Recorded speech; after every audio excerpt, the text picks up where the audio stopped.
Y comenzamos. Bien, buen día a todos. Em, Después esperen que les puse, cerca de antes de las 11, tiene un cuestionario solamente para poner el número de comisión, ¿sí? Lo abren y les va a aparecer una sola pregunta del cuestionario que les pregunta de qué comisión son. Entonces marcan 1, 2 o 3, nada más, ¿sí? Guardan y envían y ya está, ¿está? Es para la existencia nada más. Em, Vamos a comenzar hoy con dos géneros. Uno es Escherichia, ¿sí? Vamos a ver los tipos de Escherichia coli, y después vamos a ver los Vibrios y Campylobacter. Ya la semana que viene vamos a ver bacilos gram positivos, ¿sí? Y de estos, justamente los que son esporulados. Bien, comenzamos. Nuestra pantalla. Vamos a esperar con Escherichia. ¿Se ve el PowerPoint de fondo? ¿Se ve bien?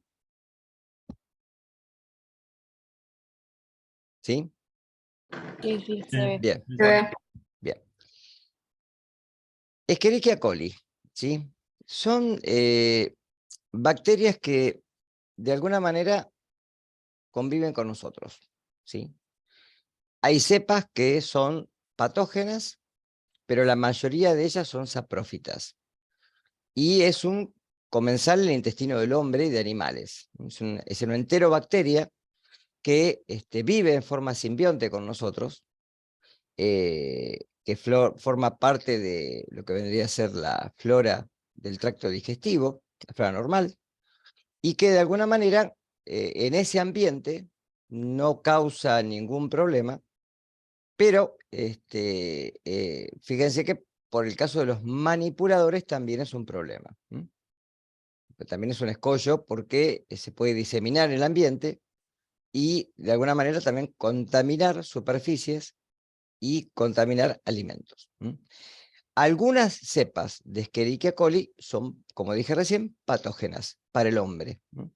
Y es una bacteria muy estudiada. Es una bacteria que ha servido como modelo, por ejemplo, para estudiar la genética bacteriana y trasladarla a la genética de otras especies, incluidas el hombre.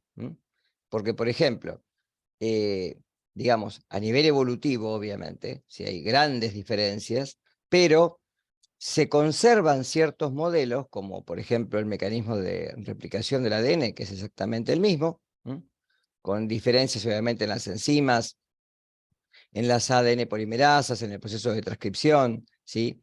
Que a pesar de que es el mismo, después hay una maduración de los ARN mensajeros en nuestras células, ¿sí? Las células de los mamíferos y de todos los eucariotas.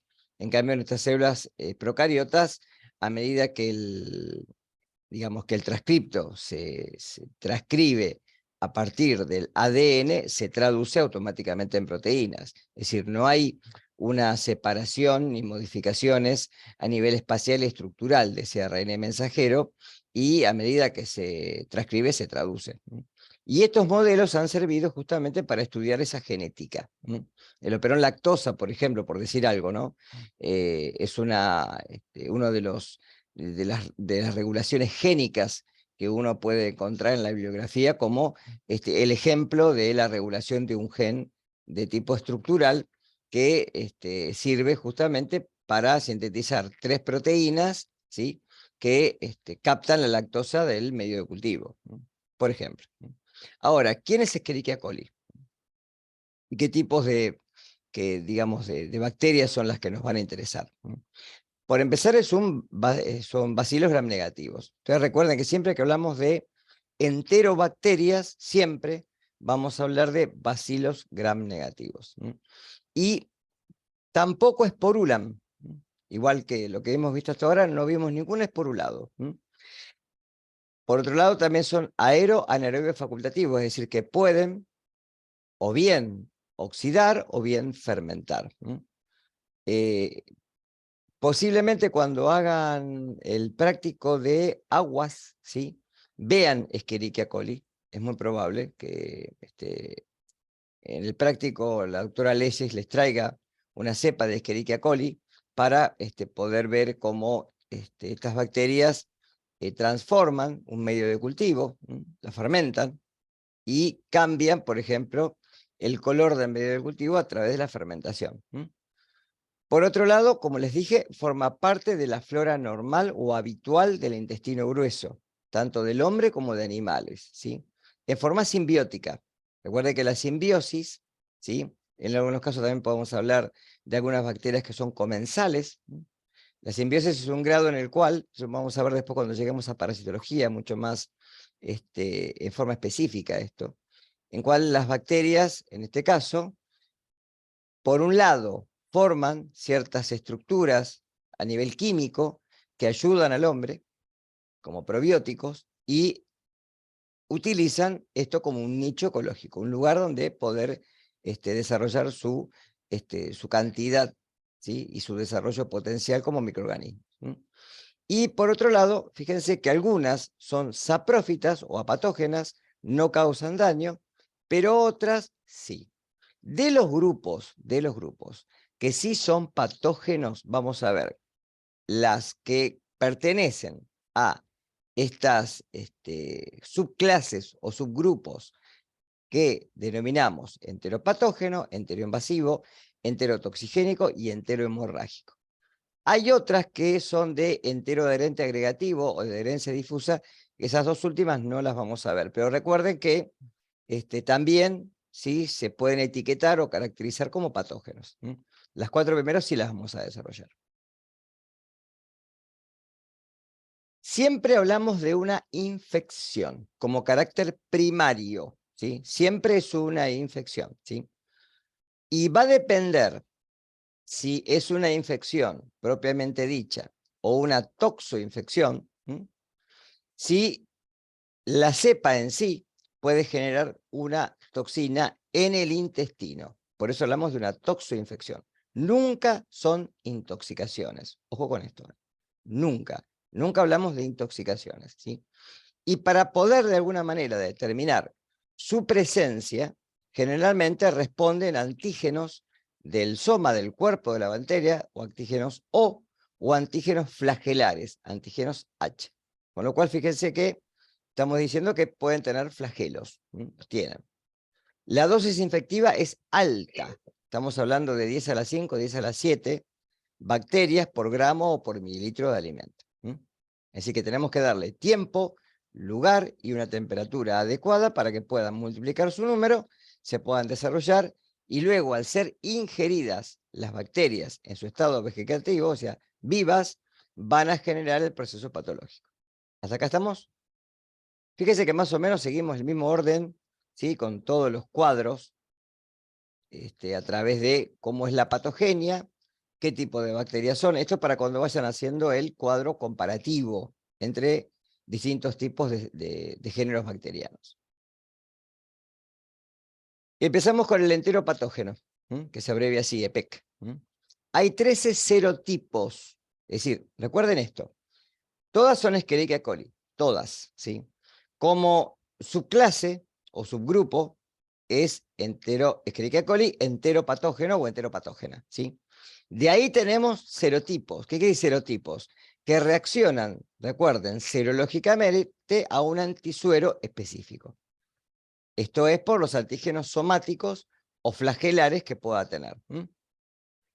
Producen estas bacterias una toxina en el intestino, similar a la toxina Shiga, que ya vimos en Shigella, pero con muy baja concentración, ¿sí? No es tan letal, ¿sí? Como puede llegar a ser ¿sí? La shigelosis, ¿sí? Es más, estos cuadros generalmente se dan prevalentemente en infantes, ¿sí? En niños, fundamentalmente en lactantes. Obviamente por el consumo que puede ser de leche en polvo, por ejemplo, contaminada, o leche mal procesada en el proceso de pasteurización. Generalmente estas bacterias tienen factores de adherencia, con lo cual se pueden adherir a la mucosa intestinal. Ahí pueden producir una alteración en las microvellosidades, y ahí es cuando generan, entonces recuerden que el intestino tiene el enterocito, perdón, tiene estas vellosidades intestinales que aumentan la superficie de absorción. La adherencia de estas bacterias lo que hace es modificar el moco que se encuentra en el intestino, la secreción de mucus, y esto produce una diarrea que no es invasiva. Esos cambios morfológicos y esas alteraciones que se dan en las microvellosidades cambia la estructura celular y esto generalmente modifica la absorción de agua y de iones, produciendo obviamente una diarrea de tipo mucosa, osmótica, no invasiva. Por eso hay una disminución de la capacidad absortiva, lo que dije recién, del ribete de cepillo, ¿sí?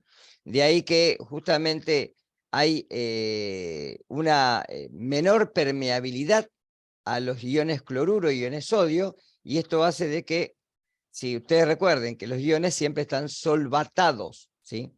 Al estar solvatados, se eliminan con agua, y el agua en exceso trae justamente la deshidratación, ¿sí? Por eso es una diarrea que uno puede decir que es osmótica, ¿sí? Se elimina a nivel intestinal, causa de alguna manera, puede causar deshidratación y en algunos casos puede causar fiebre.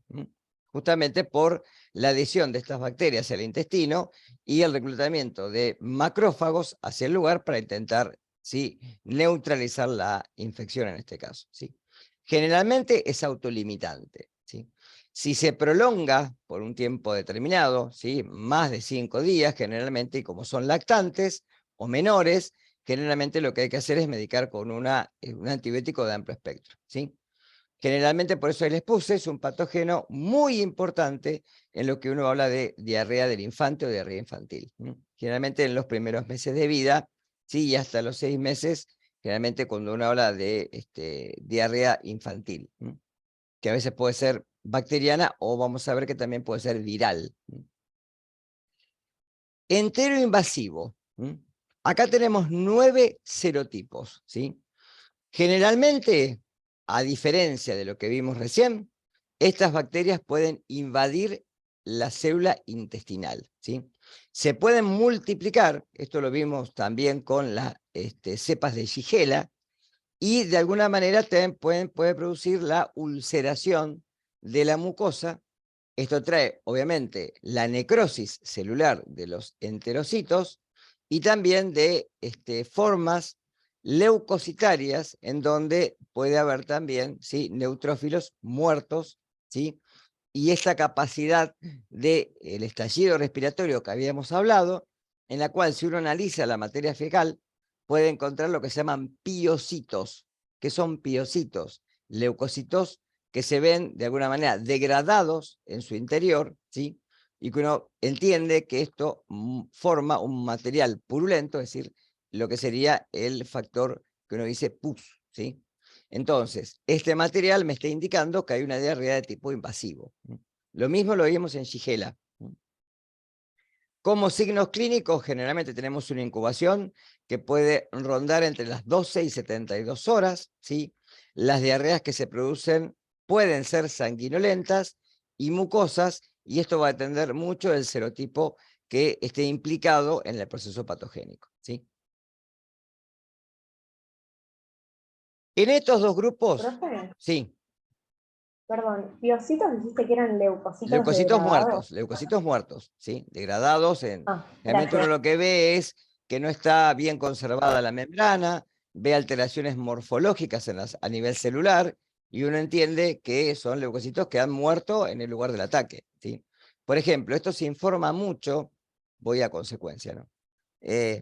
A ver, Escherichia coli, además de ser un comensal del hombre y de animales, y de aparte poder encontrar estas cepas, ¿sí? Si uno analiza las infecciones del tracto urinario, ¿sí?, tanto en hombres y principalmente en mujeres, ¿sí?, va a encontrar que generalmente la bacteria que más causa infecciones urinarias es Escherichia coli, ¿sí? Si uno hace un análisis de prevalencia, ¿sí?, o de incidencia en este tipo de casuísticas, va a encontrar que es generalmente el patógeno que causa la mayor cantidad de infecciones del tracto urinario. Y generalmente cuando uno hace un análisis de orina, lo que mira generalmente o lo que observa en primera instancia, además de ver los factores físico-químicos, es el sedimento urinario. Y generalmente se informan piocitos, ¿sí? Entonces, piocitos son leucocitos muertos, ¿sí? Que de alguna manera han intentado o intentan defendernos de estos patógenos y en ese estallido respiratorio, ¿sí? De alguna manera, y en esa degradación por liberación de los lisosomas también, ¿sí? Se necrotizan a sí mismos, ¿sí? No es una apoptosis, recuerden esto. Apoptosis de muerte celular programada, ¿sí? Que se puede inducir, ¿sí? Se puede inducir, como vimos en Shigella. Bien, entonces decía, en este caso, estas infecciones, tanto de la enteropatógena como la enteroinvasiva, ¿sí? Generalmente son de muy baja frecuencia. Vamos a encontrar que la prevalencia acá generalmente es muy baja. Generalmente esto puede ocurrir en países un poco desarrollados, donde no hay control de higiene de los lugares donde se procesan los alimentos y fundamentalmente donde se hace la manufactura y se trabaja a nivel industrial. Generalmente también vamos a encontrar en la literatura que es un patógeno que pueda estar, ¿sí?, asociado al agua contaminada, ¿sí? A ver, ¿cómo se contamina el agua? Generalmente nosotros tenemos, en nuestra ciudad, por ejemplo, tenemos agua de red. El agua de red es agua que se recoge de una napa freática que, en este caso, viene de las sierras, ¿sí?, de toda la zona, se recoge, se almacena en tanques, se depura, se decanta y luego se distribuye por una red general. El otro caso es cuando no tenemos una red, ¿sí?, como la de obras sanitarias, sino que tenemos, ¿sí?, la única estrategia es agua de pozo. Hay lugares en donde no hay agua corriente, hay que hacer un pozo, ese pozo llega hasta las napas y por una cuestión de elevadores se sube el agua hacia la red domiciliaria. Ahora, ¿qué ocurre? En los lugares en donde ocurre esto, en las viviendas, también hay pozos sépticos, donde se almacena normalmente toda la materia fecal y los desechos que ocurren en el hogar. Ahora, estas cámaras sépticas, si no están bien construidas, ¿sí?, esto lo digo ahora porque lo vamos a ver mucho, en las viremias, por ejemplo, lo vamos a ver también, ¿sí?, con digamos, las diferencias de temperatura estacionales, ¿sí?, el hormigón que cubre toda la cámara se puede rajar. Y esto pasa, ¿sí? Aparte hay una cuestión de, ¿sí?, gravedad, es decir, cuando se llenan esos pozos sépticos, obviamente hay que hacer otro, ¿sí? No hay que esperar que se llene del todo para hacer otro. Entonces, esto puede ocurrir que por una cuestión de compresión y etcétera, todo este contenido se distribuya alrededor de la cámara séptica. Esto puede llegar hasta la napa freática y contaminarla, con lo cual estamos ingiriendo agua contaminada, que es lo que dice ahí. Con esta agua también se puede regar, ¿sí? Es decir, se puede regar lo que son cultivos. Por eso se recomienda siempre lavar las verduras y clorarlas antes de consumirlas, ¿sí? Fundamentalmente porque hay muchos alimentos que se consumen sin cocción. ¿Está claro esto? El agregado de vinagre, por ejemplo, que modifica el pH, acidifica el medio, y por eso también, ¿sí? Por ejemplo, yo como ensaladas, no me gusta el vinagre. ¿Qué le puedo agregar que no sea vinagre? A mí no me gusta el gusto del vinagre. ¿Qué le puedo agregar? Limón. Limón. El limón tiene ácido cítrico, ya va a modificar el pH. ¿Está claro esto? ¿Sí? Es decir, además de Profe, clorarla, después le puedo agregar limón para consumirla. Sí. la cheto balsámico, ¿no? A mí no me gusta.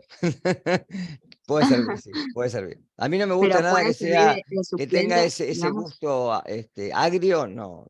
Se ve que es mi paladar que no lo tolera, ¿sí? Sí, no te escuché si me preguntan, perdóname, sí. ¿Qué? Pero se puede también usar de Sí, suplemento, sí, tipo, sí, sí, sí.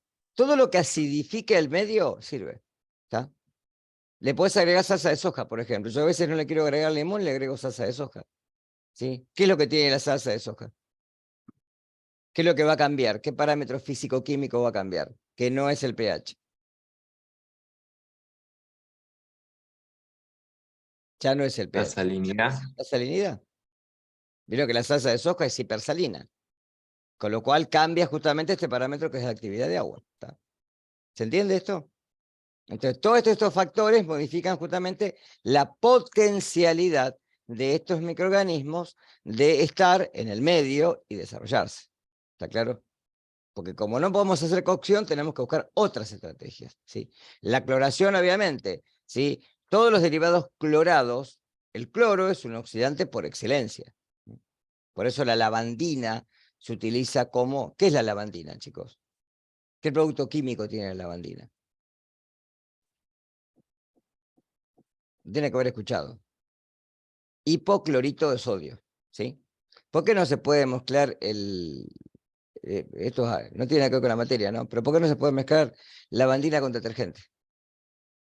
Es hipoclorito de sodio y amoníaco. Forma cloraminas, ¿sí? Y son tóxicas. Producen vapores, gases, y son tóxicos. Son irritantes de la mucosa. Por eso generalmente no hay que mezclar detergente con lavandina. ¿Está claro?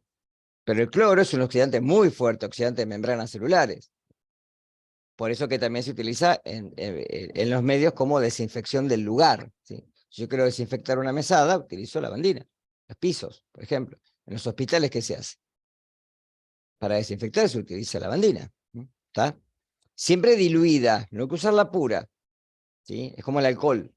¿Sí? ¿Por qué al 70%? ¿Por qué la lavandina diluida? Porque tiene que estar en un medio acuoso para que pueda penetrar por las membranas, si no, no entra. Si está concentrada, no entra. La tengo que diluir. ¿Estamos? Bien. Alimentos implicados. Generalmente carnes y vegetales frescos. ¿Sí? Generalmente esta bacteria, ¿sí? No sobrevive los tratamientos térmicos. Por eso en productos cocidos no voy a tener problema. Pero sí en crudos. O pobremente cocidos. Por eso hay que tener mucho cuidado con la contaminación fecal, ¿sí? Generalmente por la falta de higiene personal, no lavarse las manos cuando uno prepara los alimentos, ¿sí? Y de alguna manera también evitar lo que es la contaminación por agua, ¿sí? O también la contaminación cruzada. También esto es un riesgo. Enterotoxigénico, ¿sí? Acá también hablamos de una infección, ojo, ojo con esto.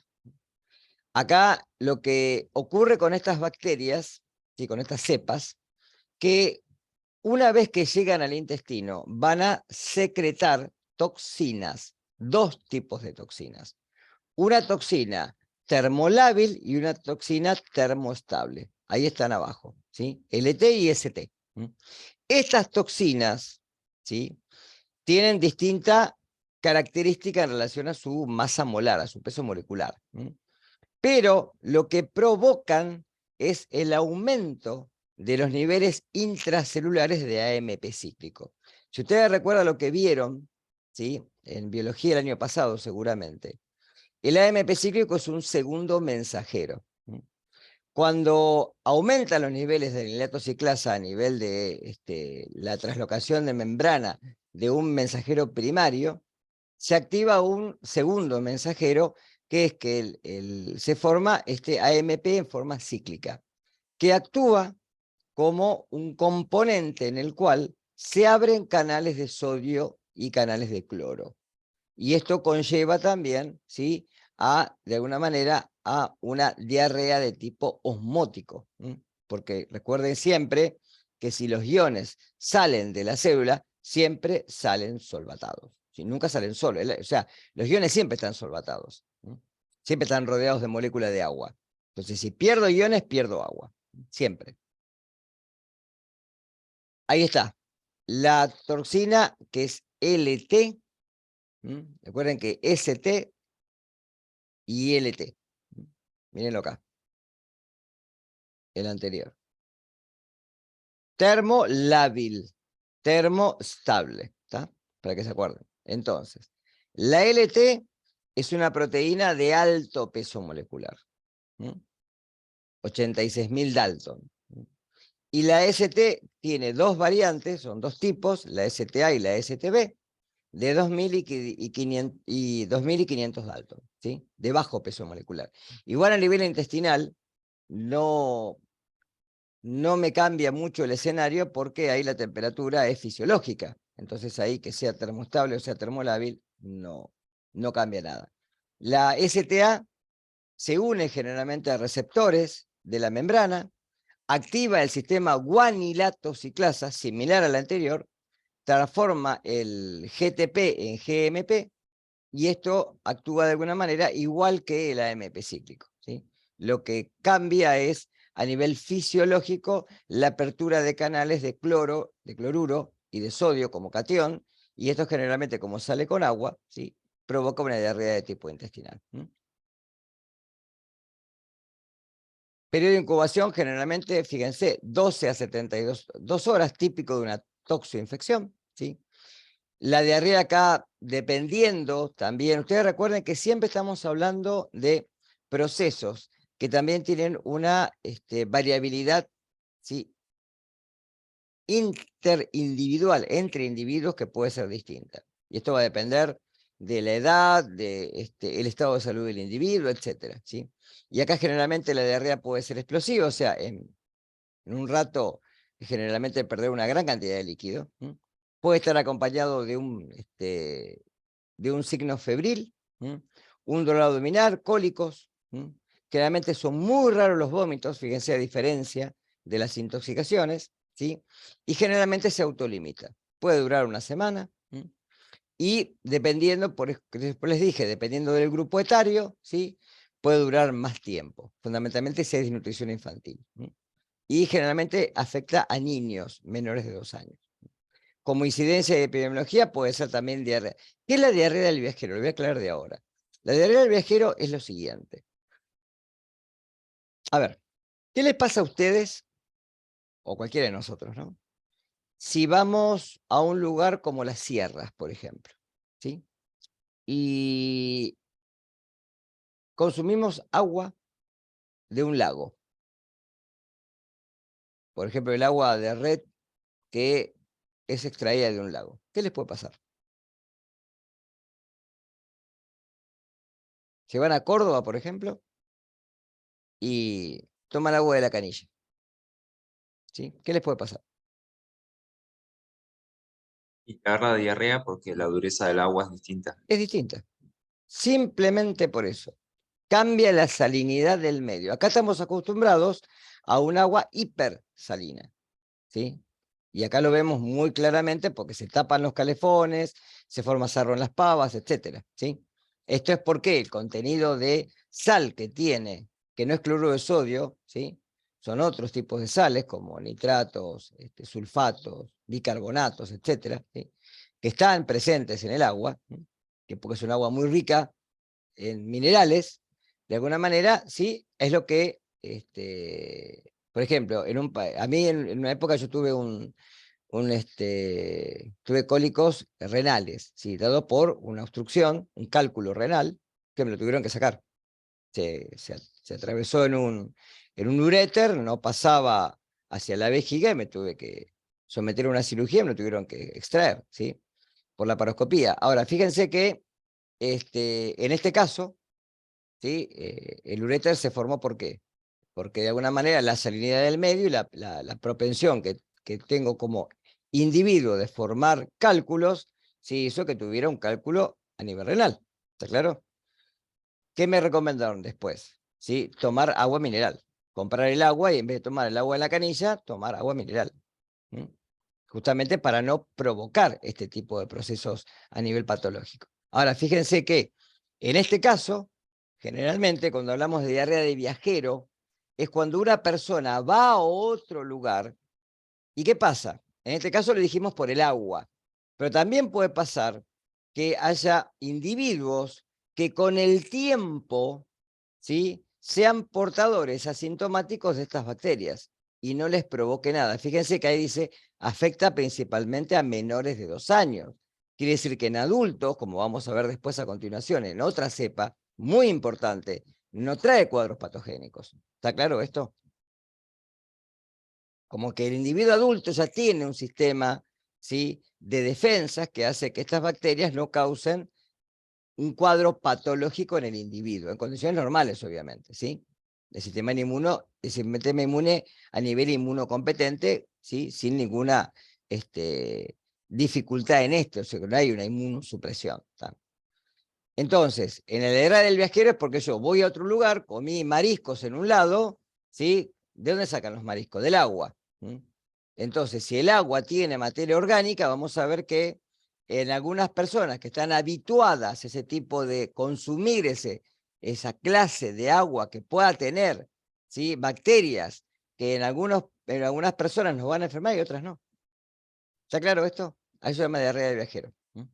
Entonces, fíjense, puede ser también de origen alimentario, porque consumir carnes o verduras siempre frescas o pobremente cocidas, también pueden ser en algunos casos animales de origen marino, pero a veces por la salinidad del medio no es el caso de este. Sí lo vamos a ver en cólera después.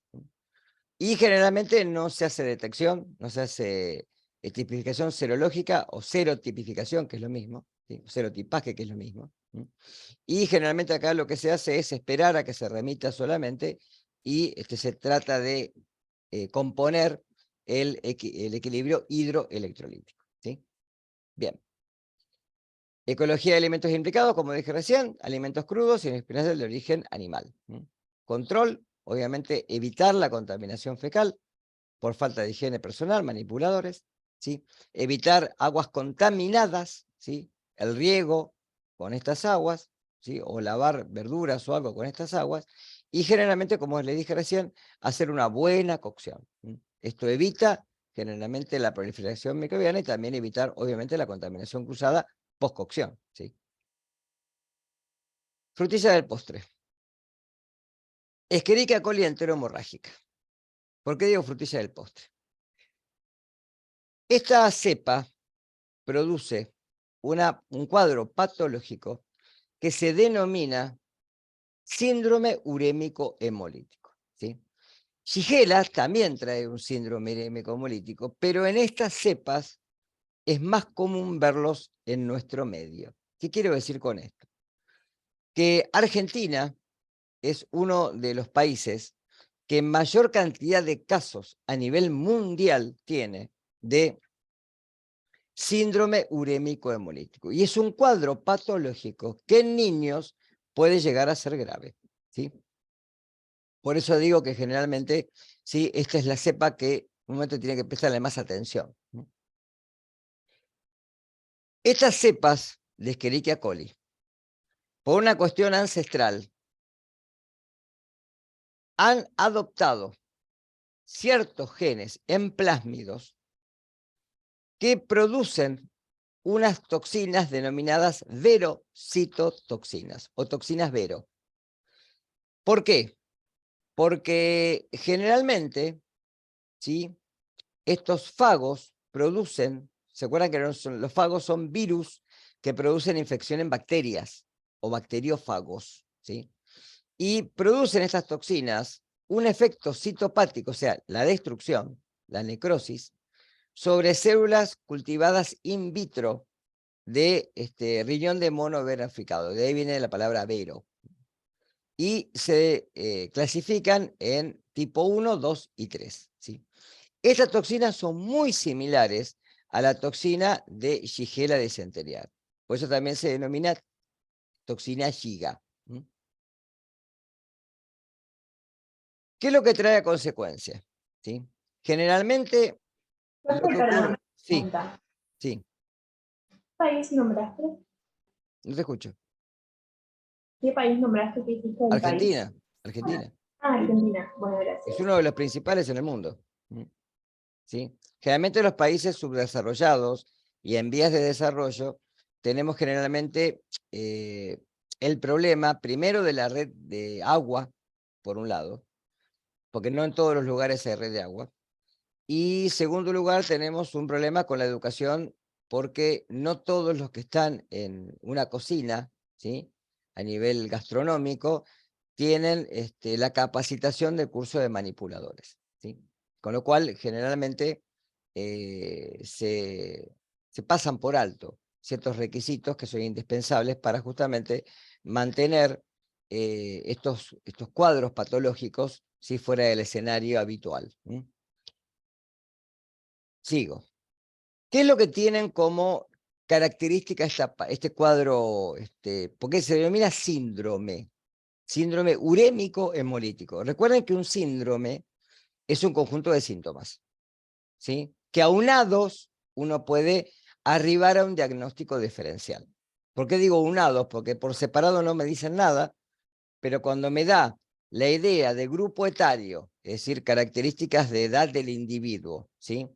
Alimentos implicados y signos clínicos, que es lo que tienen ahí, es donde yo puedo determinar, ¿sí?, que probablemente sea una cepa de esta magnitud, ¿sí?, de esta envergadura. Lo primero que vemos, igual que vimos en la shigelosis, es una colitis hemorrágica, ¿sí? Esto es muy común que se dé en niños menores de 5 años, ¿sí? Y cuanto más chicos son, generalmente es peor el pronóstico. ¿Qué es lo que generalmente se observa? Materia fecal con sangre. Es muy común si son bebés y todavía usan pañales, que el pediatra, ¿sí?, le pida a la mamá que observe si en el pañal hay restos, ¿sí?, de sangre, si se ve sangre en el pañal, porque generalmente la materia fecal sale acompañada de sangre. Y no es la sangre oculta, acá se ve a nivel macroscópico. Dolores abdominales, que son generalmente frecuentes, ¿sí? Baja fiebre, puede haber inflamación, es decir, edema en la mucosa colónica, y generalmente el cuadro remite luego a una, digamos, anemia, por eso se dice síndrome urémico hemolítico, anemia microangiopática. ¿Qué es lo que ocurre? Profe, Sí. una consulta, ¿se puede también dar como signo clínico la diarrea del viajero? No, en este caso no. No, en Ah, este caso está no. bien. No, en este caso vos lo que encontrás es niños que te lo traen al consultorio, el chico está muy deprimido a nivel sensorial, o sea, no tiene generalmente respuesta, ¿sí? Y normalmente se los puede internar generalmente en una sala primaria y después se los lleva directamente a terapia.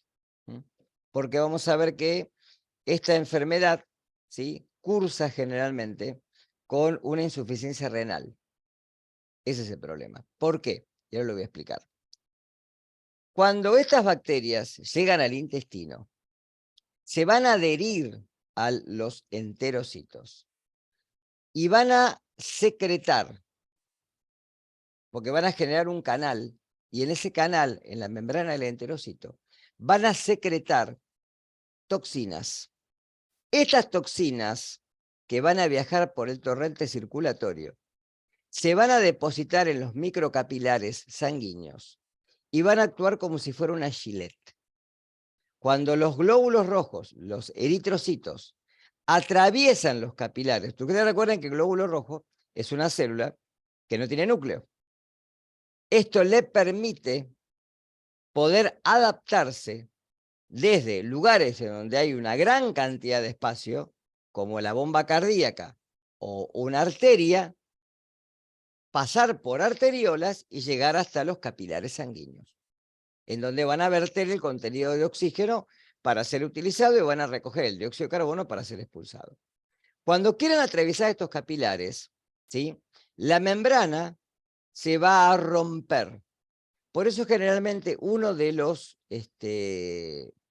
análisis que solicita el pediatra es la búsqueda de eritrocitos crenados, ¿sí?, o esquilocitos, ¿sí?, esquistocitos, ¿sí? ¿Qué son? El eritrocito como si fuera una cáscara de huevo. Eso se ve en la fórmula leucocitaria. Cuando hago la tinción por GEMSA y analizo la fórmula, ¿sí?, que veo hematíes, glóbulos rojos, y veo leucocitos, glóbulos blancos, lo que voy a encontrar, ¿sí?, lo que busco es el eritrocito como si fuera una cáscara de huevo, rota, ¿sí? Esto me da la presencia, estos crenados, me da la idea de que puede haber una hemólisis microangiopática. ¿Por qué digo micro? Porque va a estar dada en los capilares sanguíneos, donde hay poco espacio para pasar. ¿Está claro hasta acá? Entonces, se da una diarrea acuosa que después se torna sanguinolenta. Normalmente, el individuo inmunocompetente, ¿sí?, mayor de 5 años, igual eso hay que tenerlo también entre comillas, ¿sí? Nosotros tuvimos en el hospital, me acuerdo, un chico de 8 años con SHU, pero generalmente el grupo etario mayoritario se da entre los lactantes hasta los 5 años de edad. Muchos van a remitir en forma que se autolimita, pero otros, ¿sí?, pueden dar distintos cuadros. En algunos casos puede dar vómitos, ¿sí?, que a veces son infrecuentes. Pero fíjense que del 5 al 10% de los niños afectados evoluciona en este cuadro que se denomina síndrome urémico hemolítico, que es una insuficiencia renal aguda. ¿Por qué aguda? Porque es algo que ocurre, ¿sí?, espontáneamente, dada justamente por la ruptura de estos eritrocitos, liberación de cuerpos apoptóticos, y de alguna manera esto produce a nivel renal, ¿sí?, una insuficiencia que puede llevar al paciente, y que lo lleva generalmente, a una diálisis intraperitoneal, en donde al chico se lo interna en terapia, se lo dializa todos los días, y el laboratorio, ¿sí?, contribuye con la evolución del paciente, analizando parámetros como urea y creatinina. Ustedes recuerden que a nivel renal, el riñón, ¿qué hace? Filtra, reabsorbe, secreta y excreta, ¿de acuerdo? La urea, ustedes recuerden que es un analito que se produce a nivel hepático, en donde uno de los amoníacos proviene de la diseminación de los aminoácidos y el otro proviene del ciclo de Krebs. Y ahí se forma la urea como un producto de excreción del nitrógeno, ¿sí? El otro producto de excreción del nitrógeno es la creatinina, que la eliminamos en forma constante, ¿sí?, y no se reabsorbe. En cambio, la urea sí se reabsorbe. Ahora, si hay una insuficiencia renal, ¿qué está pasando? Es como que el filtro de café se tapó. Se empiezan a acumular en sangre estos metabolitos, y mientras esté dada una insuficiencia renal, hay que ayudar al paciente a depurar la sangre, ¿sí? Con lo cual, para poder depurar o lavar el contenido plasmático de la sangre, que no sea tóxico, ¿sí?, se hay que intervenir en forma de una diálisis. En esta diálisis, como es en niños, se coloca un tubo en el peritoneo y se dializa, ¿de acuerdo? Esto todos los días hasta que el paciente se da, por lo menos baja a piso, y después se le da de alta. Igualmente, un porcentaje minoritario puede tener secuelas, ¿sí?, durante la infancia, y puede generar una insuficiencia renal crónica con trasplante renal. ¿Está claro esto? Por eso es una enfermedad que hay que tener mucho cuidado. Profe, Sí. una pregunta. Yo leí que para evitar esto había que evitar darle carne picada a los nenes Exactamente. menores de 5. Exactamente. ¿Cuál es la diferencia, digamos, que tiene comer la carne picada o la A carne, ver, digamos, vos tenés de que pensar lo otros? siguiente. ¿Cómo se pica la carne? ¿En dónde? Sí, con máquina. ¿Qué ocurre con la carne picada? Ustedes tienen que pensar esto, y esto lo van a ver después cuando lean cuando vean el práctico de carnes. La carne sufre modificaciones desde el músculo a que se formó la carne, ¿de acuerdo? El lameral se sacrifica, se lo deposta.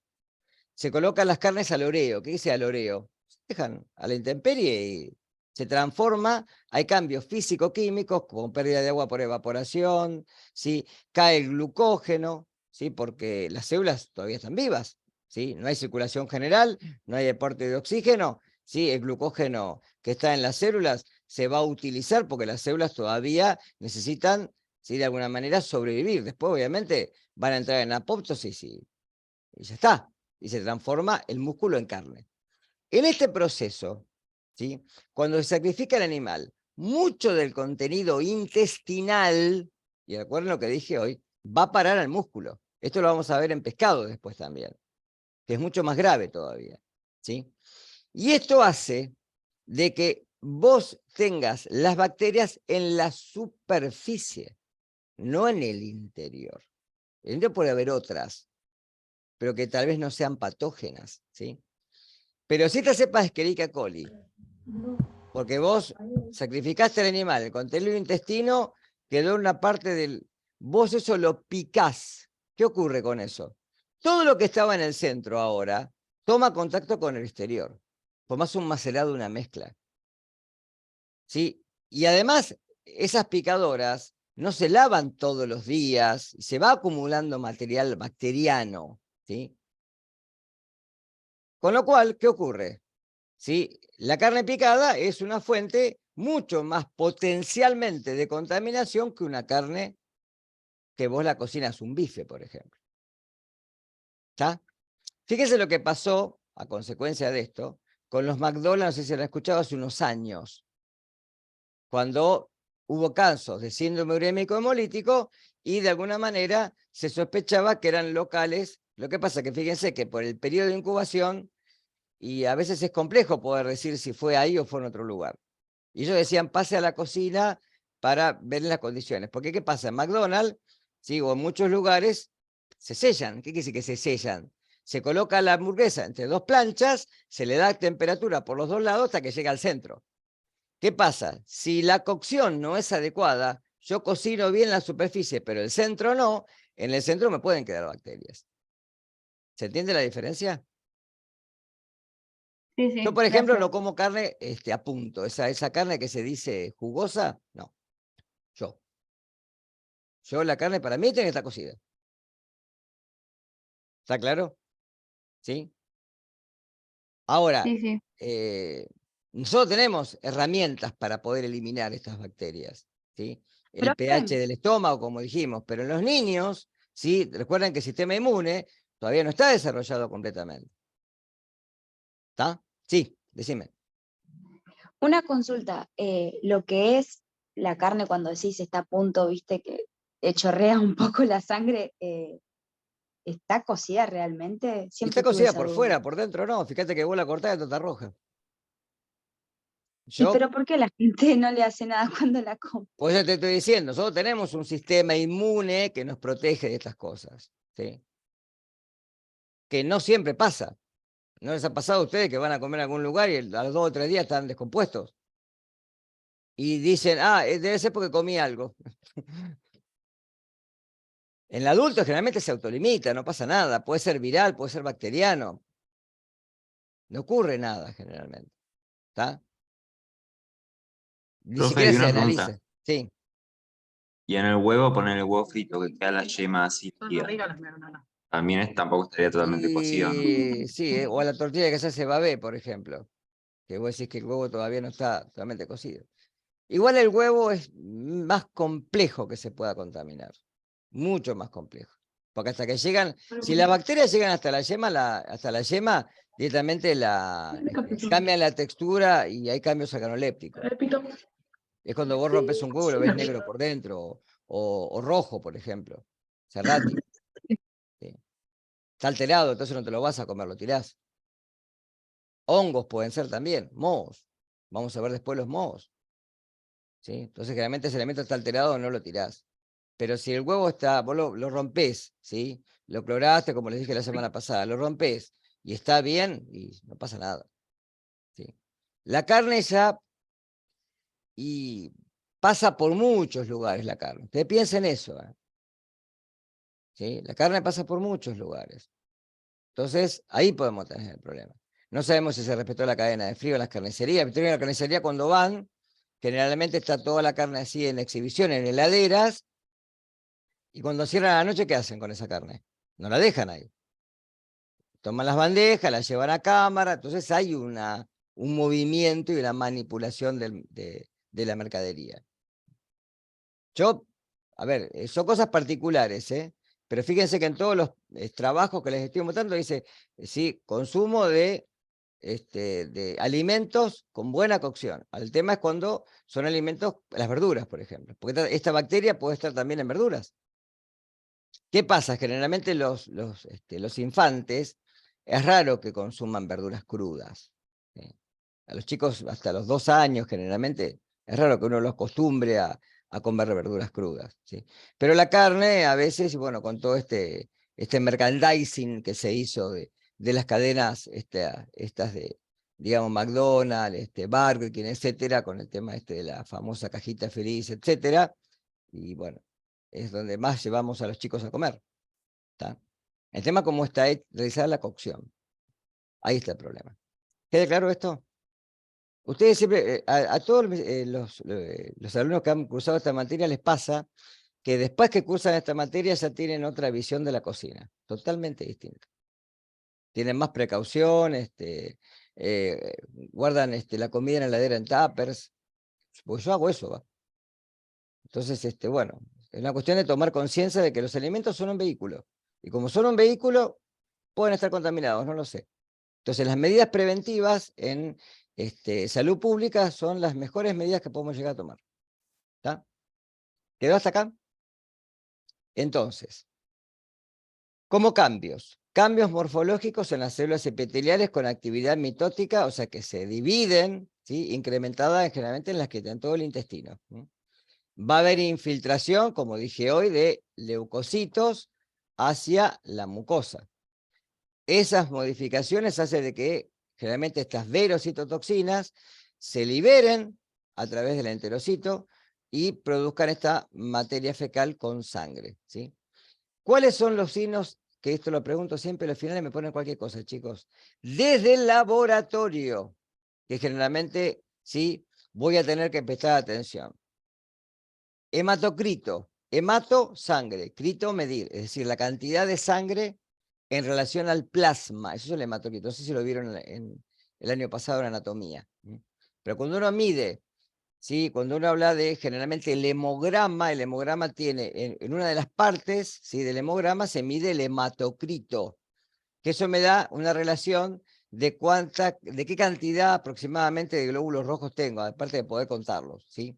Generalmente acá disminuye el hematocrito por debajo del 30%. ¿Por qué? Porque hay hemólisis intravascular, ¿sí? A nivel microhepático. Se ven estos esquistocitos o eritrocitos crenados, es lo mismo. Se da la insuficiencia renal aguda, aumento de creatinina, fíjese por encima de 1 miligramo por decilitro, realmente son chicos que cuando llega el examen al laboratorio tienen 7, 8 miligramos por decilitro, muy por encima del valor de referencia. Acá hay trombocitopenia, descenso de las plaquetas, ¿sí? Por debajo de las 150.000 por milímetro cúbico. Este cuadro trae una insuficiencia renal. Generalmente, como les dije hoy... Sí. Perdón, ¿cuáles son entonces los factores de examen de laboratorio? Acá los tenés. Abajo. Hematocrito por debajo de 30. ¿Sí? Observación de esquistocitos o eritrocitos crenados. Es lo mismo. Esto es lo más rápido de hacer. Y después, digamos, en la sección de bioquímica clínica, generalmente se mide creatinina y urea. Que yo no la puse acá. Pero las dos cosas. Porque usted dice, ¿por qué analizo creatinina si es síndrome urémico hemolítico? Sí, porque también se eleva la urea, las dos cosas se elevan. Como las dos se filtran por el riñón, se elevan las dos. Lo que pasa es que la creatinina es su mejor marcador renal.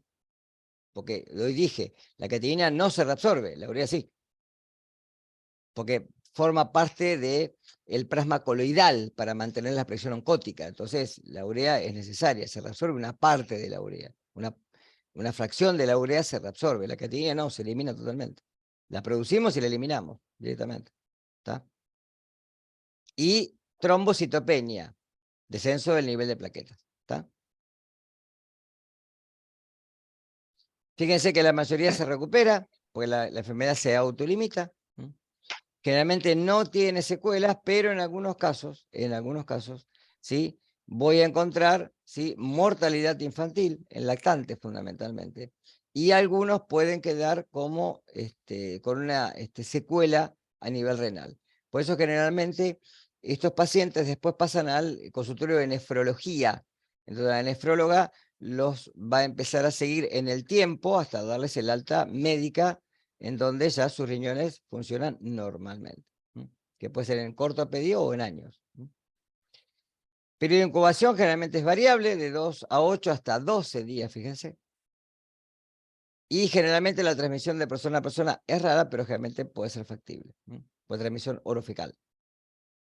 Acá tienen 2 videos para después ver. Mírenlos, por favor. Que hablan fundamentalmente sobre esto en la Argentina. Acá tienen un repaso. Es un cuadro sinóptico para que vean más o menos cómo hacerlos después. De cada uno. Se lo puse a propósito esto. ¿Está? Bien, ¿qué hora es? Bien, fíjense en el cuestionario mientras yo me tomo 2 minutos, que me caliento un café, y pongan el presente. ¿Sí? Fíjense si ya pueden entrar. A ver, creo que sí. Sí. 10:56. Sí, profe, ya se puede. Bueno, entren ahí, pongan la comisión. 5 minutos, descanso. Así sigo con Vibrios. Ya estoy, ¿eh?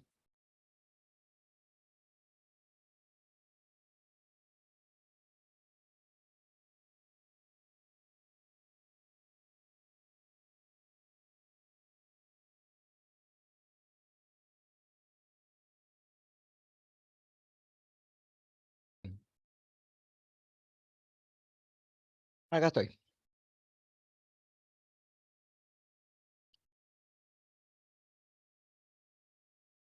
Bien, ¿estamos? ¿Me escuchan? Sí, se escucha. Bien. Sí, profe. Vamos a mostrar el otro PowerPoint. Recuerden que para ahí tenían después un archivo en zip, ¿sí? Comprimido, para descargar, donde tienen estos géneros bacterianos. Y lo que me interesa de eso que lean, fundamentalmente, no es todo el trabajo en sí, todo el paper en sí, sino las características de cada género, alimentos implicados. O sea, lo mismo que están viendo acá, es un refuerzo de esto. Fíjense que los PowerPoint tienen mucha información, ¿sí? Esto es porque yo ya les comenté que no hay un libro que sea para microbiología clínica vinculada a alimentos. La mayoría son de tipo industrial, que son los que tienen como bibliografía anexa en la materia, ¿sí? Ahora después cuando me aprueben el programa se los voy a subir a la página correspondiente, a la pestaña, en la primera pestaña. Ahora, eso hace de que, de alguna manera, yo con el tiempo tuve que recolectar un conjunto de papers, de trabajos científicos que tengan esta información. Con lo cual, entre el libro y esto, se van a poder ayudar para poder estudiar. ¿Sí? Bien. Profe, Sí. discúlpame, de lo que vimos anteriormente, los videos que dijiste que podíamos ver en el Power no están. ¿Qué videos? Los que dijiste que veamos, ¿No están? que ¿Se me fijaron? mostraste recién los links. Sí, yo No, me fijé recién y no están. no están y capaz que los han sacado. Ahora después los voy a buscar. Más después capaz que los han sacado, es muy probable. No es muy probable. Y porque a veces cambia la dirección IP. A ver. Puedo entrar de acá. Hicieron, los copiaron, los pegaron arriba en el... A ver. Lo que no aparece es la filmina con el link de los videos. ¿En el que está subido a la plataforma? Claro. Ah, puede ser. Sí, están los videos, ¿eh? Sí, están, los videos están. Sí, los videos están. Ahora después les actualizo la filmina, ¿sí? ¿Está? ¿Pusieron todos el presente? Sí. Bien. Bien. Ahora después les actualizo la filmina. Puede haber pasado eso. Bien. ¿Se ve lo que dice Vibrios en la pantalla? Sí. Bien. Sí. Vamos a ver, justamente para tratar de ir cerrando un poquito los que son bacterias gram negativas, los vibrios, ¿sí? Estas bacterias ya tienen forma curvada, por eso se habla de vibrios. Ustedes recuerdan cuando yo hablé al principio, hablaba de cocos, bacilos, vibrios, también hay especies de espirilos, que nosotros no los vamos a ver, que tienen forma de tirabuzón, como si fuera un fideo de tirabuzón. Y esta forma de la bacteria, recuerden que se da por las características de la pared. En este caso, de los vibrios, uno de los más, digamos, asociado a cuadros patológicos es Vibrio cholerae, que trae este cuadro de una diarrea osmótica con mucha cantidad de pérdida de líquido que puede llevar al paciente a la muerte en muy poco tiempo. Perdón, profe, no sé si estás pasando los power porque no se están pasando. No, no pasé nada todavía, estoy con el primero. Ah. No, estoy Ok. hablando, no. Yo a veces hablo y después muestro el power, una costumbre mía esa, ¿sí? Que de alguna manera han traído varios episodios epidémicos, ¿sí?, a nivel mundial. Es un cuadro que lamentablemente no se ha resuelto todavía a nivel mundial. Hay lugares en donde estas especies de vibrio caen, causan infecciones y que han causado epidemias, ¿sí? Por ejemplo, bueno, ahora después les voy a mostrar. ¿Saben quién es Jon Snow? No el de Game of Thrones, otro. No sé si han visto algo en salud pública o en alguna materia anexa. Siempre hay referentes a nivel, como uno puede decir Pasteur, por ejemplo, ¿sí? O Semmelweis, ¿sí?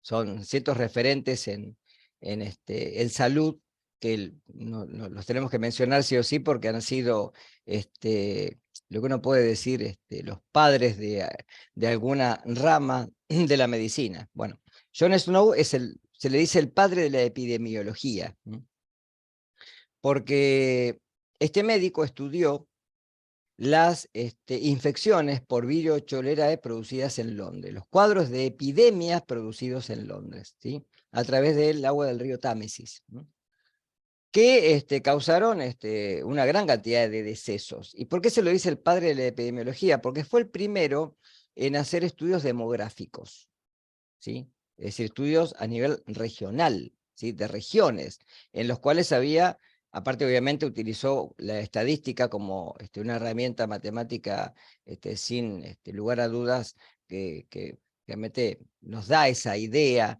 de diferencias entre lugares donde podemos tener una mayor cantidad de enfermos en un lado que en otro. ¿Tá? Fue el primero en hacer este tipo de estudios. Por eso se le dice el padre de la epidemiología. Y estudió justamente esta bacteria. Sin saber que existía, porque estamos hablando mucho antes de Pasteur, ¿sí?, antes de la creación digamos, de la generación de estos microorganismos por medios de cultivo, etcétera. O sea, cuando la medicina todavía estaba muy verde en cuestiones de lo que es o sea, enfermedades infectocontagiosas, ¿sí? Bien, ahora sí muestro. Entonces, características. Familia Vibrionaceae. Son bacilos, gram negativos, anaerobios facultativos. De toda esta familia, generalmente vamos a encontrar que están asociadas a aguas y muchas aguas de origen salino, es decir, aguas costeras, en donde generalmente los iones del medio, del agua, estimulan el crecimiento y generalmente lo requieren como una forma de medio para poder desarrollarse. Es decir, que son bacterias que pueden vivir en ambientes acuáticos, como les dice ahí, de distinta salinidad. Por otro lado, también pueden estar en agua dulce, pueden sobrevivir en agua dulce, y más si el agua está contaminada. El pH generalmente en el cual van a sobrevivir es un pH que generalmente está entre 6 y 9. Y en el laboratorio generalmente se reproducen en medio alcalino, con medios de cultivo que tienen pH alcalino. No resisten la desecación ni la ebullición, o sea que los tratamientos térmicos suficientes son adecuados para destruirlos. Y además también son vulnerables a desinfectantes, ¿sí? Hay ciertas cepas de Vibrio cholerae que, ustedes recuerden por lo que yo mencioné en clases pasadas, van a referirse a nivel serológico en antígenos que son del soma, del cuerpo de la bacteria. Y generalmente hay cepas que reaccionan con el antisuero O1, por eso se las denomina O1 positivas o O1 negativas, ¿sí? Y hay mucha cantidad de cepas. Fíjense que hasta el momento están tipificadas 155. El antígeno O es un antígeno somático, es un polisacárido, igual que el lípido A que vimos en enterobacterias, y que se le utiliza para poder hacer la serotipificación, ¿sí? El análisis serológico. Cuando, a ver, en nuestra zona, y esto es anécdota, ¿no? Cuando salta la alarma a nivel epidemiológico que hay un caso de cólera, empieza a correr todo el mundo. Porque es una bacteria que en el agua sobrevive y se puede diseminar, más en el agua en nuestro caso, porque es un agua generalmente salina, ¿tá? Entonces, a ver, ¿de dónde proviene la infección? No somos una región que podamos tener este tipo de cuadros patológicos. Generalmente la zona limítrofe con Bolivia, y en Bolivia generalmente toda esa zona, ¿sí?, del norte, podemos tener casos de cólera, ¿sí? Con lo cual, si un migrante de esa zona llega a este lugar, ¿sí?, puede traer como consecuencia este cuadro patológico a nuestra región. Más que en toda esta zona tenemos muchos lugares donde se hacen cultivos, chacras, en donde también podemos tener un problema con la contaminación del agua, ¿tá? A nivel del agua de regadío. Ahí lo tienen a John Snow. Fíjense, 1813, 1858. Este científico lo que estudió fueron las epidemias, ¿sí?, de cólera que se dieron justamente en Londres. El Vibrio cholerae es el agente transmisor de esta enfermedad que se denomina cólera comúnmente, y se puede hacer tipificación de las cepas y poder de alguna manera clasificarlas. Las que traen generalmente este cuadro patológico son la O1 y la O139, de las cuales de la O1 hay dos tipos o biotipos, ¿sí? Uno es el TOR y lo otro es el clásico. Son subgrupos, ¿sí? Son biotipos de esta cepa que, fíjense que es la O1, que es la que generalmente trae o ha traído mayor cantidad de casos en el mundo. ¿Qué tipo de cuadro es? En realidad es una infección de carácter tóxico, es decir, es una toxo o toxi-infección, ¿sí? Esta bacteria en el intestino, cuando es ingerida con los alimentos o con el agua de bebida, o a veces puede ocurrir en nadadores o en buzos que en forma accidental tragan agua, y si de alguna manera la cantidad, ¿sí?, de bacterias en el lugar es importante, podemos tener una infección. Entonces recuerden que esto es una infección de carácter tóxico porque esta bacteria secreta una toxina en el intestino. Esta toxina genera una diarrea y esa diarrea es profusa, ¿sí? Se puede llegar a perder 1 litro de líquido a nivel intestinal por hora. ¿Se imaginan lo que es eso?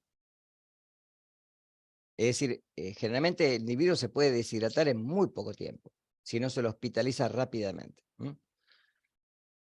Esta bacteria tiene factores de adherencia que cuando coloniza el intestino, se adhiere a la célula intestinal, a la mucosa, y secreta una toxina que tiene dos partes, que cuando se unen a un receptor de membrana, van a aumentar los niveles de AMP cíclico, ¿sí? Y esto produce la salida de iones con agua, ¿sí? A ver, quiero que entiendan algo. ¿Han visto algo de segundos mensajeros el año pasado? ¿En biología? bueno, anatomía, ¿no? En esas materias que ven algo de biología. Lo que es un segundo mensajero, es decir, cómo se produce la transducción del mensaje a través de la membrana. En la membrana hay un receptor gangliósido, por ejemplo. Esos receptores, ¿sí? Generalmente el mensajero, un mensajero químico normal en nuestro organismo, ¿sí? Lo que hace es pegarse al receptor y salir inmediatamente. O sea, digamos, la afinidad por el receptor generalmente es como hablamos con los linfocitos T, ¿sí? No es que se pega y queda ahí pegado, ¿sí? Es como que toco y me voy, ¿sí? Y ahí se produce la transducción del mensaje a través de la membrana, y esto, por ejemplo, activa receptores de proteínas G, y esto produce, por ejemplo, la conversión en AMP cíclico. ¿Está? Ahora, ¿qué ocurre? Si en este caso, ¿sí? Es como que ustedes, a ver, si yo voy a una casa, ¿cómo toco el timbre? Voy a tocar el timbre de un departamento. ¿Cómo lo toco? Con la mano. ¿Pero O qué sea, hago? ¿Me prendo al timbre y estoy así una hora o toco y ya está? Según el piso, no tocas y ya y está. O sea, toco y ya está, según listo. el piso. Claro, pero toco y ya está, listo. No hago otra cosa, ¿está? En este caso es como que se prende al receptor y no lo suelta. Con lo cual eso aumenta la amplificación en cascada del segundo mensajero. ¿Está? Y esto hace que la célula empiece a perder agua constantemente. Hasta que una vez que pierde mucha agua, ¿qué le va a pasar a la célula? Si osmóticamente pierde mucha el agua intracelular, que es la más importante de nuestro organismo. ¿Qué pasa cuando una célula pierde mucha agua? Se achica. Se deshidrata. Y si deshidrata, ¿qué hace? Muere. ¿Está claro? Por eso son muy importantes los cambios a nivel estructural de la célula intestinal, ¿m? En este caso y en los casos de diarrea que hemos visto a nivel osmótico, por ejemplo. ¿Está? Cuando la diarrea es muy severa, cuando se pierde mucha cantidad de líquido, ¿sí? A nivel intestinal con agua, si no se lo recompone rápidamente, el individuo empieza a tener problemas a nivel general. ¿M? Y eso puede traer la muerte en muy pocas horas en estos casos, ¿sí? Transmisión de la enfermedad, ¿sí? Como el microorganismo se puede multiplicar en el agua, porque dijimos que necesita estos iones y factores para poder multiplicarse, ¿sí? Y si hay materia orgánica, mejor todavía, ¿sí? Y esto va a hacer que se puedan contaminar o el agua de bebida o los alimentos, ¿sí? Se puede transmitir de persona a persona, ¿sí? Pero es raro, ¿por qué? Porque la dosis infectiva tiene que ser alta, ¿sí? Y generalmente, ¿sí? La mayoría de las bacterias van a, ¿sí? Perecer por el ácido estomacal. Las que logren atravesar el intestino, por eso el inóculo tiene que ser alto, ¿sí? Es la que van a producir el cuadro infeccioso, ¿sí? Entonces, puede ir desde una colonización asintomática, ¿sí? Una enfermedad diarreica leve hasta una diarrea grave que puede ser mortal. Periodo de incubación, fíjense, típico de una toxoinfección, 2 a 3 días. El periodo medio entre una intoxicación y una infección pura. Inicio brusco de ¿qué? Diarrea y vómitos, ¿sí?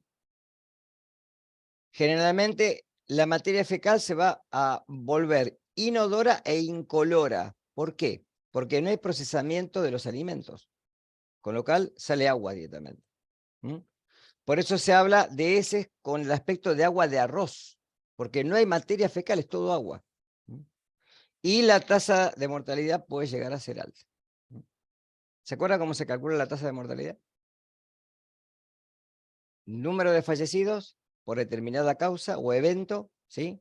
Sobre el total de la población en un determinado lugar y en un determinado tiempo. Es una tasa, multiplicado por un factor que pues, generalmente es 10 a la n. Puede ser 1000, 10.000, 100.000, etc.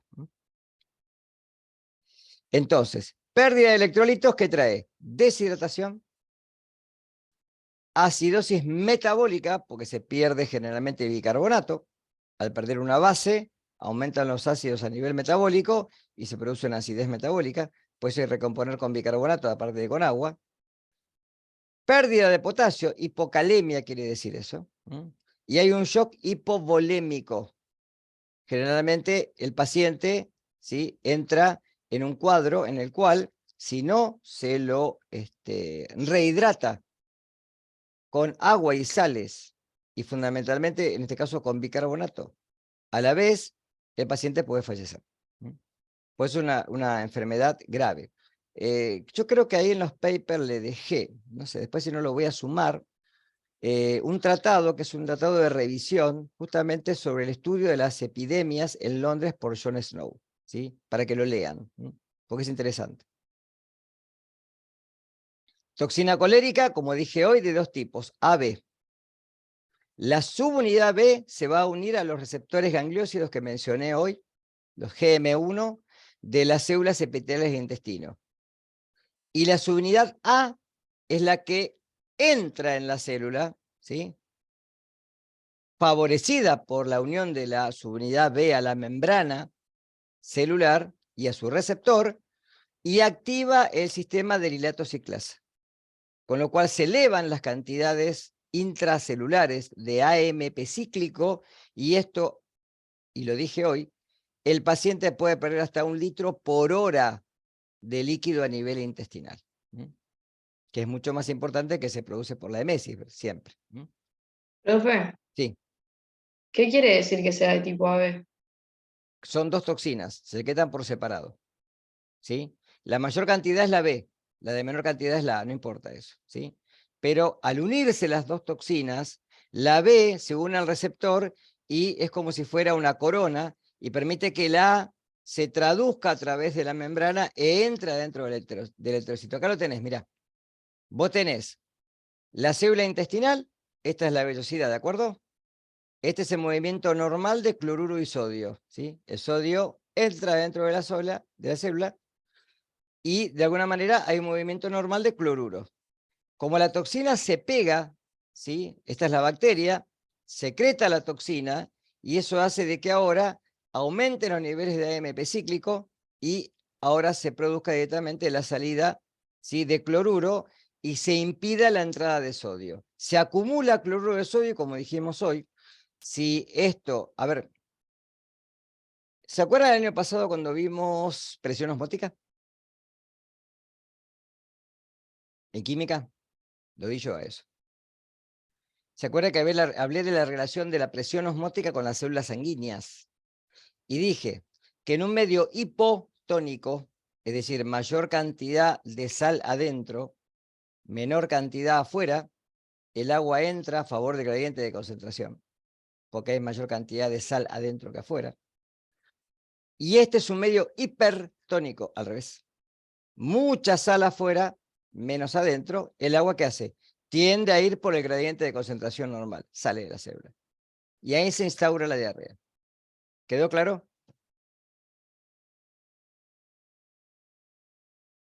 Acá está cómo se unen. ¿Ves lo que dije recién?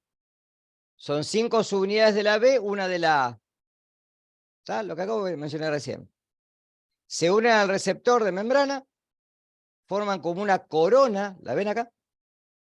Y la subunidad A ahora entra dentro de la célula y activa los niveles de adenilato ciclasa. Eso produce que el ATP, ¿sí?, se transforma en AMP cíclico. ¿Está claro? Esto lo tengo que haber visto el año pasado, seguramente. Es un segundo mensajero siempre el AMP cíclico. Es como el calcio. Bien, entonces fíjense, epidemiología, 7 grandes pandemias. Hablamos de pandemia, ¿qué dice pandemia? Cuando hablamos de pandemia. ¿Qué implica una pandemia? Mundial. Que es mundial. Es mundial, ¿sí? En todos los países, como pasó con el COVID-19. Eso es pandemia. Cuando hablamos de epidemia es una región, ¿sí? Cuando hablamos de brote es en un lugar, un episodio generalmente de muy corto tiempo y casuístico. Bien, solo vamos a ver muchos brotes. En este caso hubo pandemias. Ahora está más controlado esto, mucho más controlado. La 7ª pandemia, fíjense que se produjo por la cepa de Virus cholerae biotipo 01 el TOR, Comienza en Asia en 1961, se extiende por África, Europa y Oceanía entre 1970 y 1980. En 1981 la cepa llegó hasta Perú y posteriormente se extendió en casi todos los países de Sudamérica, Centroamérica y así como Norteamérica. 1995 se habían producido en América más de 1 millón de casos con 10.000 fallecidos. En 1992 aparece una nueva cepa en India, que se extiende por Asia, Europa y Estados Unidos. Esta cepa es la O139 o bengal, que produce una toxina y comparte las mismas características con la de cepa de Viruela cholerae O1. Por eso es lo que les decía en una de las primeras filminas. Tratamiento y prevención. Reposición de líquidos y electrolíticos es fundamental, ¿sí? Recomponer el equilibrio hidroelectrolítico, ¿sí? Tratamiento antibiótico puede reducir la carga bacteriana, ¿sí? Y la producción de estas toxinas. Y generalmente como antibiótico se da la combinación de trimetoprim sulfamethoxazol, que es el Bactrim, la doxicilina o la furanocilina, cualquiera de estos, ¿sí? Y muy importante la higiene para controlar la enfermedad. ¿Estamos? Ahora, algunos serotipos que se clasifican como no O1, ¿sí? De Vibrio cholerae, no aglutinantes o no Vibrio cholerae. Eso quiere decir las siglas que están ahí, NAT y NBC, ¿sí? Se clasifican de forma distinta y los conocemos como Vibrio parahemolyticus. Estos vibrios también son bacilos gram negativos, ¿sí? Son aerobio y anaerobio facultativos, o sea que pueden oxidar o fermentar. Todas estas cepas son oxidadas a positivos, recuerden, ¿eh? No esporulan, ¿sí? Y son halófilos. La dosis efectiva es alta, 10 a la 6, ¿sí? Generalmente, el cuadro patológico invaden la mucosa. Pueden producir un espectro de toxinas distinto, dependiendo de la cepa, ¿sí? Casi todos tienen una hemolicina termoestable, que es generalmente la toxina que más se conoce, que es una beta-hemolicina, pero no es el único factor que tienen de patogenicidad. Como signos clínicos, un periodo de incubación que va de las 4 a las 48 horas, es más rápido.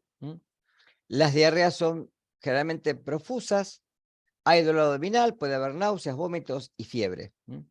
Y generalmente se autolimita de 2 a 5 días. Va a estar asociado mucho a países con aguas costeras cálidas, por eso no es nuestro caso, ¿sí? No menor a 10 grados centígrados. Acá el agua de Mar del Plata es fría, por eso generalmente no tenemos este tipo de cuadros patológicos, ¿sí? Además de la temperatura, siempre la concentración de materia orgánica, la salinidad, siempre esto es lo mismo, asociación de organismos marinos y asociación con sedimentos, ¿sí? ¿Qué pasa con los organismos marinos? Lo quiero aclarar desde ahora. Muchos de los moluscos que consumimos nosotros son filtradores, ¿sí? Ostras, berberechos, etc. ¿Qué quiere decir que sean filtradores? Que consumen el plancton, generalmente el zooplancton, del agua. Lo filtran y lo concentran en una región que se denomina hepatopáncreas. Cuando uno consume este tipo de animales marinos, ¿sí? Generalmente no se consumen crudos, se consumen cocidos, ¿sí? En la mayoría de los casos, y con una cocción adecuada. Eso elimina generalmente la peligrosidad de la transmisión, ¿sí? Pero si la cocción no es suficiente, podemos tener problemas, ¿sí? Porque acá no se eviscera el intestino del animal, nunca. ¿Sí? Consumimos todo. ¿Sí? Alimentos implicados, generalmente alimentos marinos, crudos o pobremente cocidos, ¿sí?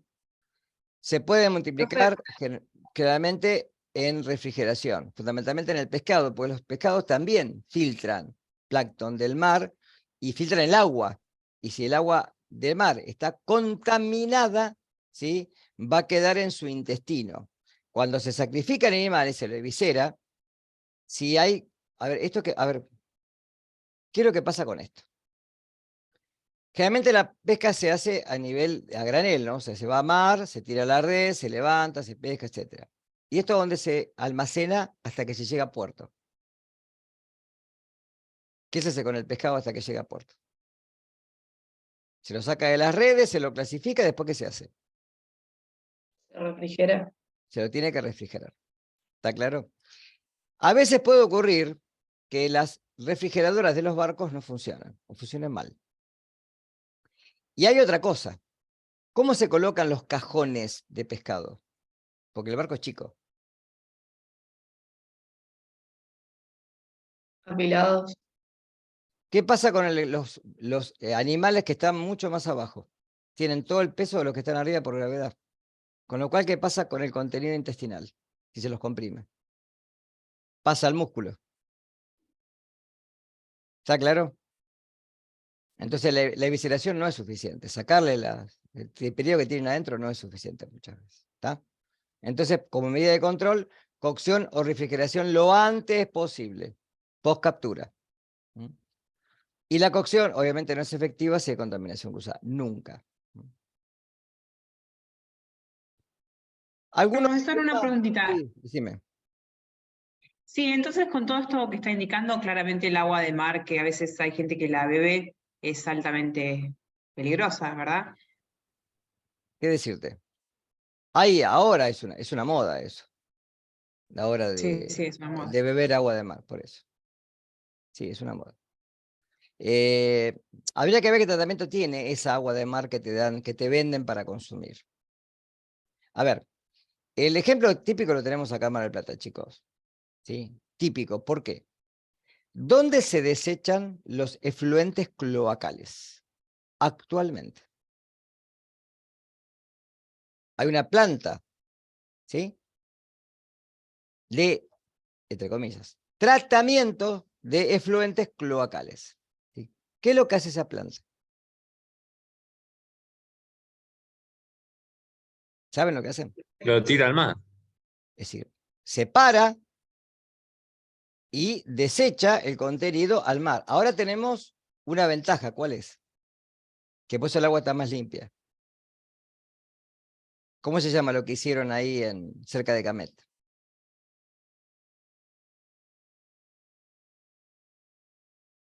¿Una contención hicieron? Ahí hicieron el proyecto de emisario. ¿Qué es el emisario? ¿Sí? Un emisario es alguien que lleva un mensaje o alguien que lleva una cosa a otro lado, no es un emisario. Bueno, acá lo que se hace es desechar la materia fecal, los componentes, 4 kilómetros mar adentro. Es un tubo. Si ustedes van, lo van a ver. ¿Sí? O sea, no se ve lo que está por abajo del mar, ¿no? Se ve lo que está por arriba y después baja, ¿no? Es un tubo que se tardó muchos años en construir, en donde el agua que se recogía con materia fecal se descartaba antes sobre la costa, a muy pocos metros. Ahora se descarta 4 kilómetros mar adentro. La gente de Geología de Costas, que hizo todo el proyecto, analizó las aguas, etcétera, porque esto se analiza, obviamente, se va al agua, se toman muestras y se analiza qué cantidad de bacterias hay. Se busca acá bacterias indicadoras como Escherichia coli. Después van a ver esos indicadores de calidad y inocuidad, ¿sí? No se preocupen ahora de eso, ¿está? Entonces, ¿qué es lo que se ve ahí? Y lo que se ve es que si yo lo desecho 4 kilómetros mar adentro, entre la salinidad, la luz, o sea, los rayos UV, etcétera, alcanzan para que las bacterias no lleguen a la costa. ¿Está claro? Por eso el agua está más limpia. Pero antes del emisario, en las playas de acá del centro no se podía meter, chicos. Uno salía del agua y se rascaba. Y había, bueno, cosas flotando por todos lados. Imagínense, ¿no? Igualmente, ¿qué quedó en la ciudad que también es peligroso? Que la gente no se da cuenta. Que eso no ha sido tratado. ¿Qué es? Constitución en la costa hay uno y es evidente. Y hay varios en toda la costa. El desagüe ese que está ahí. Efluentes pluviales. Todo lo que tiran ustedes a la calle, todo lo que va a parar a la calle y que lo arrastra, ¿sí? La lluvia, el agua que utilizan para lavar la vereda, etcétera, todo eso va a parar ¿a dónde? Al mar. Por las bocas de tormenta va a parar al mar. Y sale en distintos lugares de Mar del Plata. Acá les dije uno, que no sé cuántos hay, creo que hay más de 10 en Mar del Plata. ¿Está? Y la gente se baña ahí en Constitución, en el laguito ese hermoso que es un efluente pluvial. ¿Está? Entonces, sí, el agua de mar, yo no sé. Puede servir como, no sé, hay tratamientos para, pero bueno. No sé dónde la compran y eh, cómo se procesa eso. Si se le hace algún tratamiento o no. No sé. No, en realidad la gente que la consume, que yo conozco, así, sí, tipo de Chapamanal y esa zona, sí, nacen filtrados ellos. Claro, bueno. Buscan agua, la filtran en la casa, la dejan decantar y bueno, y eso es lo que consumen. Sí, sí, bueno. Sí, no. Yo no opino en estas cosas, ¿sí? Es como política. Son costumbres que hemos arraigado los humanos. Hay gente que dice que hace dietas bebiéndose su propia orina. La orina es un líquido estéril, ¿o no? ¿Sí o no? ¿La vejiga tiene gérmenes? No. Podemos tener algunos del tracto uretral, pero la vejiga es un ambiente estéril. Por eso cuando hay infección urinaria es cuando generalmente puede ser por vía baja o por vía alta, o sea, llega hasta el riñón. O sea, son costumbres. A ver, si alguien se queda, como habían las películas, no sé si vieron Saul Goodman, ¿sí? No me sale ahora la serie, la precuela de Breaking Bad. Él se queda en el desierto y se tiene que beber la propia orina, no le queda otra. Pero bueno, eh, es como esto que me decís vos, tomar agua de mar. No sé, la verdad que no sé qué beneficio, o sea, soy neófito en el tema, no te puedo opinar ni por sí ni por no, pero yo creo que habría que hacer algún tratamiento. Fíjense una cosa, chicos, el agua en el mundo, ¿sí? El agua en el mundo es un requisito. ¿Saben cuánto sale un litro de agua? ¿Cuál es el precio de un litro de agua? Acá en la Argentina. Fueron a comprar agua a algún lugar así, que usen de gimnasio o lo que sea, o en la playa. Un litro de agua está prácticamente muy parecido a un litro de nafta. ¿Sí? El agua es un recurso a nivel mundial que es un recurso no renovable, igual que el petróleo. ¿Por qué? Porque el agua se contamina, el agua se desperdicia, se utiliza de manera inapropiada. Nuestro país tiene un recurso acuífero muy grande. Fundamentalmente todo el sur, los lagos que tenemos agua potable, pero por eso nuestro país es uno de los focos en los cuales se quiere invertir para la extracción de agua. ¿Por qué? Porque el agua de mar no se puede beber. Y hacer lo que sería el proceso de ósmosis inversa para poder sacarle la sal al agua de mar es carísimo todavía. Y es prácticamente un procedimiento generalmente complicado de hacer, ¿sí? Porque no es destilar, le tengo que sacar el agua, la sal, perdón. Entonces, bueno, en este caso, fíjense que el recurso acuífero que tenemos es muy importante. ¿Está? Bien. Vibrio bulfinicus, ¿sí? También tiene un mecanismo patogénico y acá generalmente está asociado a la presencia de cápsula. Yo no lo dije, pero en el caso de Vibrio cholerae, el 01 y el TOR, hay papers que describen también la presencia de una cápsula y que por eso pueden atravesar el intestino, el estómago del hombre y llegar al intestino, ¿sí? Pero bueno, no es la generalidad de lo que se dice en bibliografía médica, ¿tá? Estas cepas sí producen cápsulas, ¿sí? Y tienen enzimas extracelulares que lo que provocan es un daño celular. Además, hay ciertas proteínas que se denominan sideróforos, ¿sí? Los sideróforos son captadores de hierro, ¿sí? Que son necesarios para justamente para la sobrevida bacteriana, ¿sí? Pero en nuestro caso, captar el hierro es un problema porque tenemos problemas con la hematopoiesis, ¿sí? 3 síndromes clínicos generalmente, ¿sí? O una septicemia primaria con una mortalidad generalmente del 50%, una infección en heridas, no es el caso nuestro, pero puede ocurrir en tejidos blandos con una mortalidad del 20%, y diarreas agudas que se autolimitan luego de la ingestión generalmente de algunos alimentos como ostras crudas. Acá tienen algunas cepas, fíjense, como por ejemplo el Vibrio fluvianis, ¿sí? O el Oceae, generalmente en distintos lugares, en los papers, como se ve, cómo pueden tener distinta serotificación, ¿sí? Cambiar. Acá tienen algunos un cuadro comparativo, Vibrochererae, parahemolíticos, bulfínicos, etcétera, donde los alimentos y las enfermedades que pueden llegar a producir. ¿Está? Más o menos para que tengan una idea, no para que se lo sepan todos. Bueno, hasta acá por hoy. Sí, vamos a cortar acá, pues son 12 menos cuarto. Cerciño lo doy la semana que viene. Bien. ¿Qué más? Bueno, no me acuerdo qué fecha, eso quería mirar hoy para charlar con ustedes. Lo voy a mirar ya, antes de olvidarme. Vamos acá.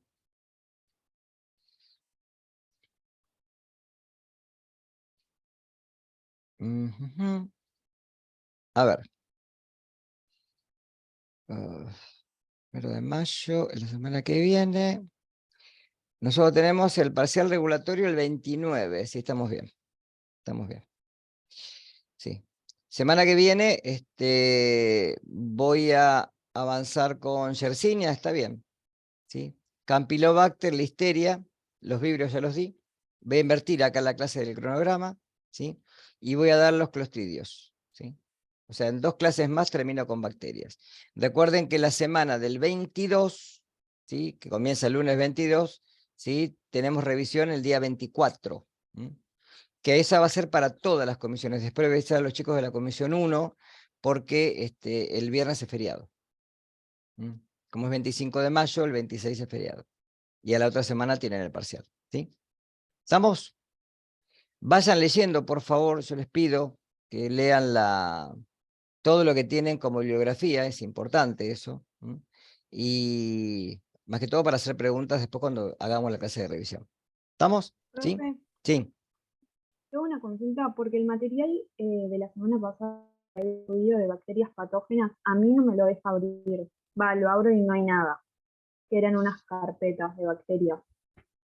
Déjame que lo mire, porque yo hoy justamente lo miré y estaba. Para.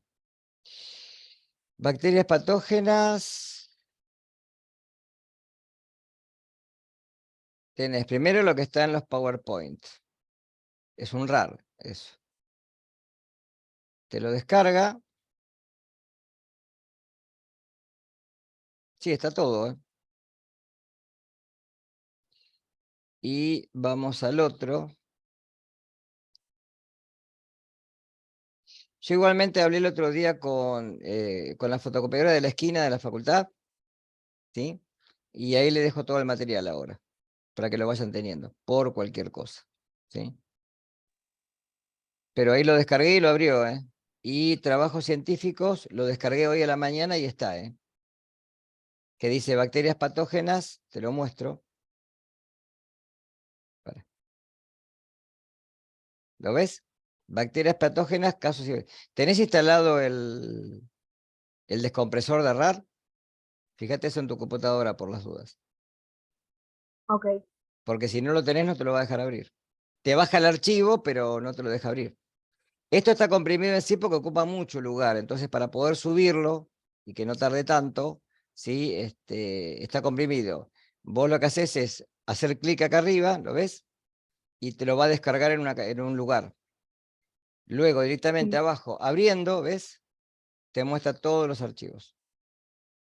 ¿Está? Después te lo descargas en una carpeta y lo imprimís o lo lees, como quieras. A mí no me gusta leer de la PC, ¿sí? O de una notebook, me gusta directamente leer en papel, pero bueno, cada uno. Pero fíjense que tienen salmonella, estafilococo aureus, tienen todos brotes. Escherichia coli enterohemorrágica, diarrea producida por Escherichia coli, listerio, están todos. Y después lo que hago entonces es los links, se los pongo ahora en directamente abajo de bacterias patógenas, les pongo los links para que vean los videos. Directamente, ¿está? ¿Sí? Profe, Sí. ¿el parcial no es el 31 que cae miércoles en vez del Claro, pero 29 por que eso cae dije lunes? la semana del 29. Ah, disculpa, no escuché. 29 es lunes. Gracias. ¿Sí? Por eso dije la Bien, semana. Como gracias. la comisión de esa semana tiene el problema de que hay un viernes feriado, no tiene clase de revisión. Entonces, la perfecto. revisión la voy a hacer el miércoles para todas las comisiones, para las 3. ¿Está? Sí, ustedes tienen el 31, sí, obviamente. ¿Sí? Bien, recuerden que para ese entonces tienen que tener audio y video disponibles en el momento del parcial. Y no pueden tener auriculares, ¿sí? ¿Está claro esto? Para poder rendir el parcial. Bien, Sí, sí. bueno, nos vemos la semana próxima, ¿sí? Descansen, estudien, vayan mirando los papers, ¿sí? Leyéndolo, así van, porque a veces pueden tener dudas y de ahí, entre el material que yo les dejo y esto, tienen un compendio para poder estudiar, ¿no? Siempre. ¿Está?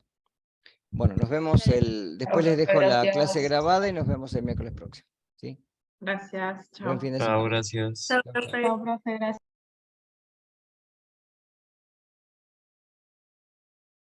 Adiós. Chao, hasta luego.